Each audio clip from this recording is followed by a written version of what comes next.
Alright guys, we are back actually the same day for a little bit more of a disassembly.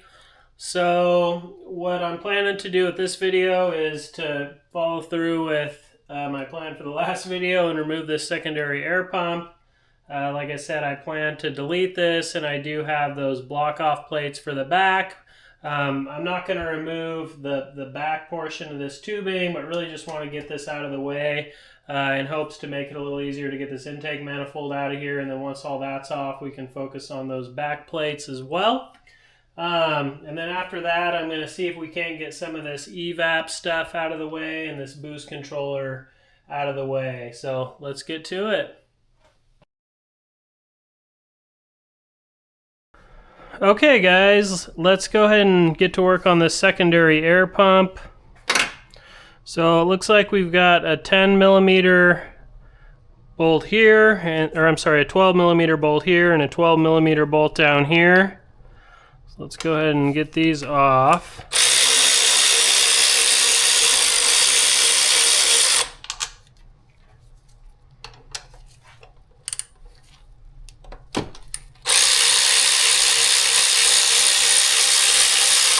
Looks like this guy's coming loose already.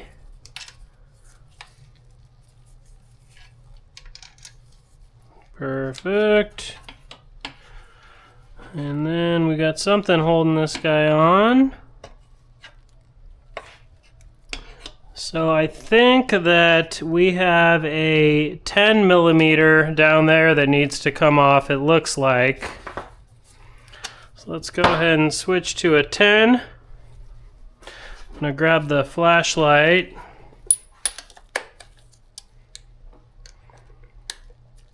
But I think that guy right there essentially is holding this plastic piece in place. Yeah, and that is actually not going to work. Let's try it without an extension.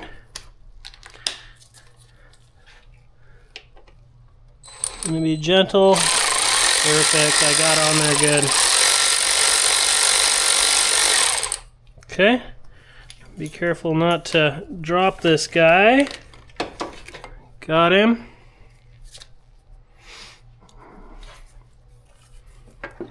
Okay, and it looks like this thing is pretty loose.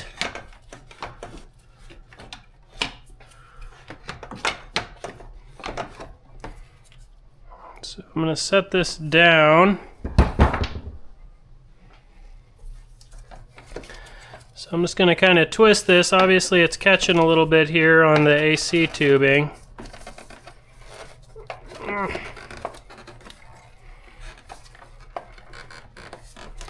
I kind of pop.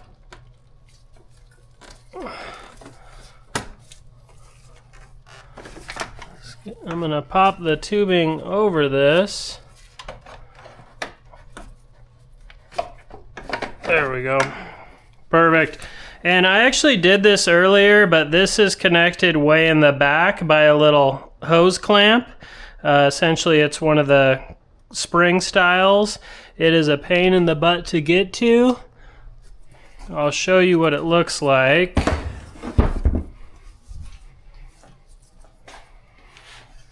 If you can see that, it's way back there. And then that wraps around all the way to the back. And that's where those block-off plates are, or not block-off plates, but that's where the block-off plates will need to be installed to cover what this connects to, and these are going to be those plates.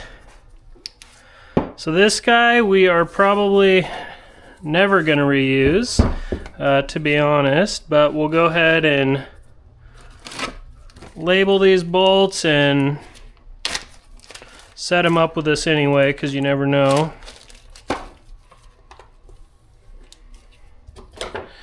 So we will just call this air pump. Oops.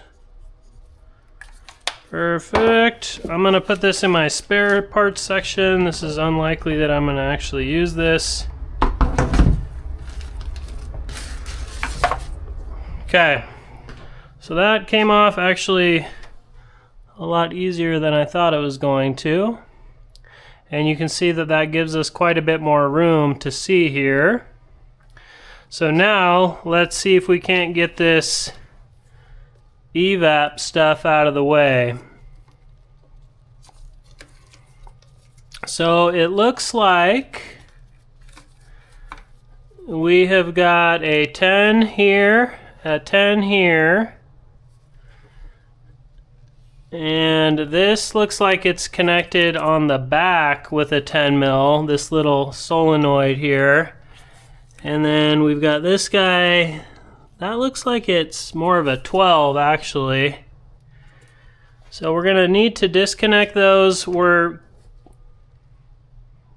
gonna need to go ahead and label these as well.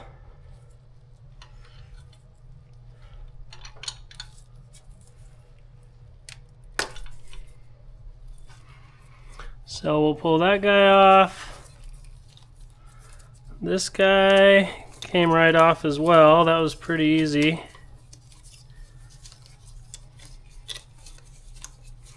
So now we can actually just pull all these wires out of the way here.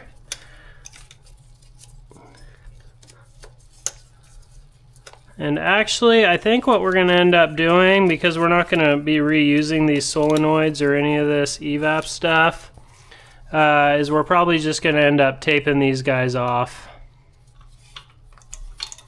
So I don't think we need to take the time to label them.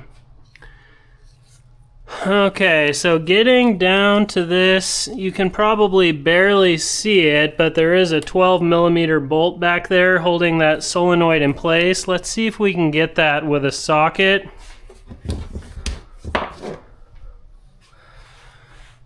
It may take an extension like a wobbly to get to. Yep, I think we're gonna need a wobbly for this one. So we'll throw a wobbly on and we'll go ahead and see if that does the trick. So this guy is kind of hard to see. I apologize for that. Oops. So definitely with a wobbly, make sure you're on there well. Which doesn't look like I... And break it loose before you hit the button. There we go.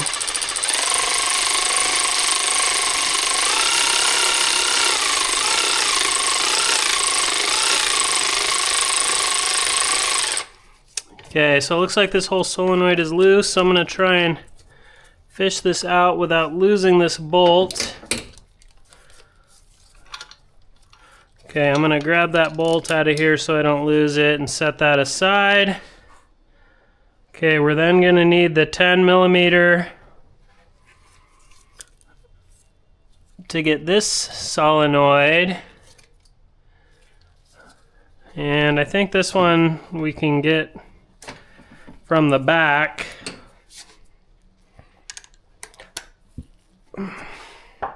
So it's difficult to see, but on the back side of this there is a 10mm nut.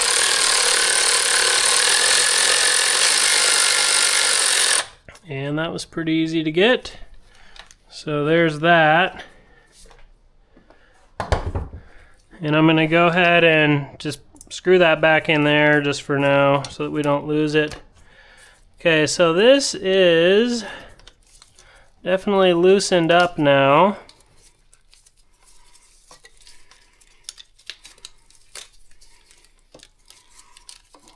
Okay, this is just a big old rat's nest. Okay, so let's go ahead and start by disconnecting these two since they're so easy to get at. I'm going to go ahead and use these bigger pliers. And I'm going to grab this, and like I said before, I like to just gently squeeze to break it loose. And a lot of times I like to kind of pull down with my hand and the pliers as I'm twisting. It tends to come a little easier. Then we've got this guy right here. This is going to kind of be the same thing. So this one is going directly into the inlet, as you can see. This other guy went directly into the intake manifold. And since we're deleting this stuff, We're going to plug this one unless we need it for something else. This one we would typically plug, but like I said, we're putting in a new inlet, so that's going to be unnecessary.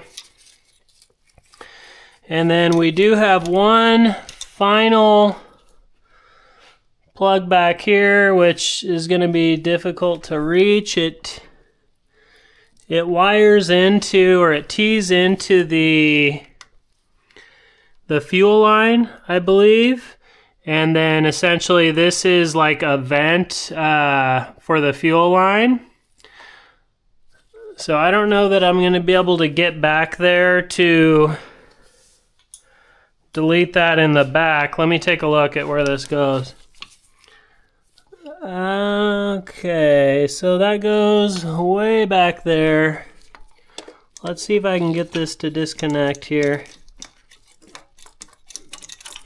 Oh, it looks like it disconnected pretty well. Perfect. Okay, excellent.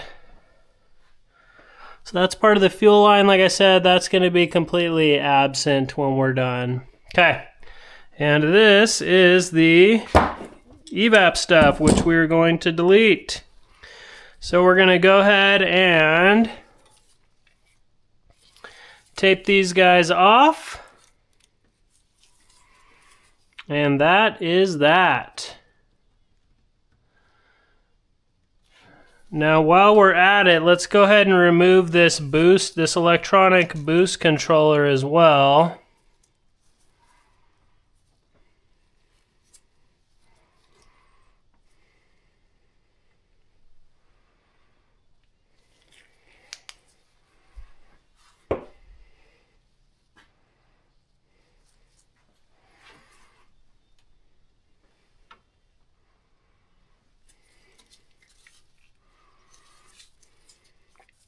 So it looks like for this guy we have got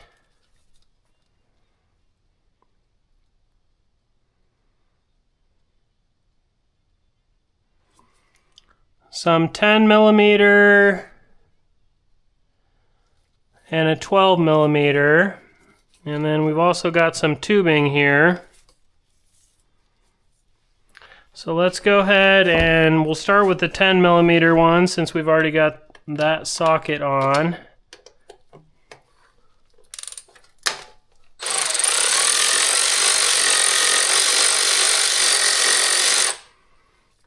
So there's one.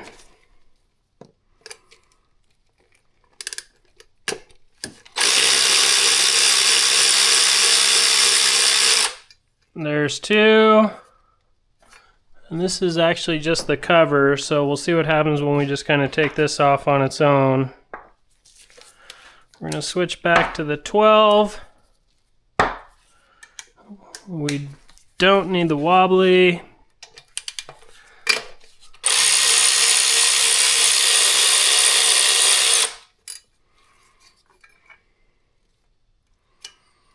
Okay.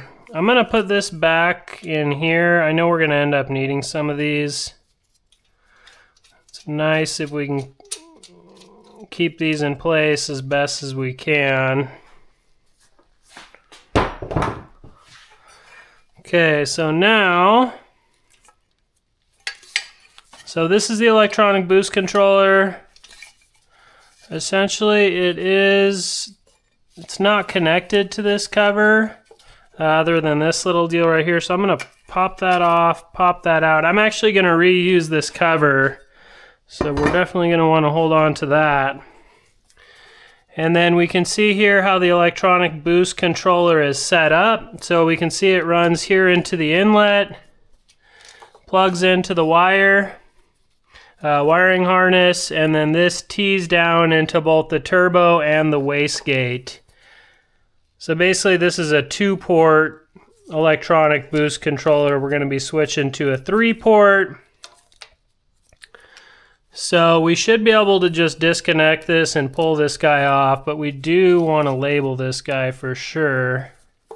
So I'm going to label it before I take it off so that there's no misconception or no issues here. So I'm going to actually do this one electronic boost controller. That way it's obvious where it goes.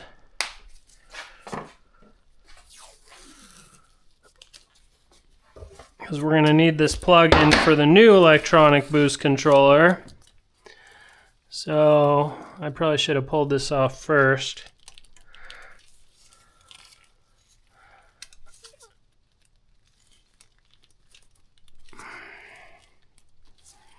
Okay, let's go ahead and we'll label it first.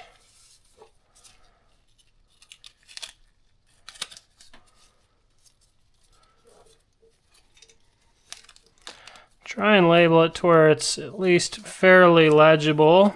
Perfect. So that will work. And then to pull this off, let's just grab a pair of pliers.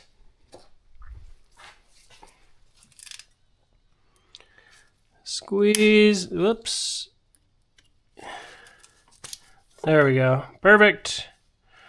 Okay, so now we have that out of the way. We can disconnect this. We can go ahead and disconnect this guy from here. It's not coming off very easy, so I'm going to go ahead and twist. I've got a lot more of this tubing if needed, so I'm not worried about ruining this tubing. Perfect. Okay, excellent. And this is all going to be replaced because we're putting a new turbo in anyway. So, okay, here we go. We've got the electronic boost controller out. We got the cover out. We've got the Evap system out. And then we've got the secondary air pump out as well. So I'm going to go ahead and tape these off so that we can permanently delete the Evap system. And that's probably where we'll stop for today, or at least for now. A little bit more information about this secondary air pump delete. I'm not going to follow through with all this today, not until the intake manifold's off, but after you get the air pump itself off, like I mentioned before, that tube wraps all the way back around to the back of the engine. And not only do you need to plug those two holes in the side of the engine with those little block-off plates, but there's also these two solenoids that I didn't mention. So this is the first one right here. The second one is harder to see, but this is it kind of right here that my flashlight is bumping into. So this connector right here that plugs into the second solenoid, you can just disconnect and tape off. This connector right here, however, that plugs into this solenoid also includes a barometric sensor, and so that is something that you do not want to delete. So essentially that black portion of this big bulky sensor is the barometric sensor. So what most people do is just cut that little black square out, leave it plugged in, tape it off, and then kind of tuck it away. So that's what I did on my other car, and it worked out really well.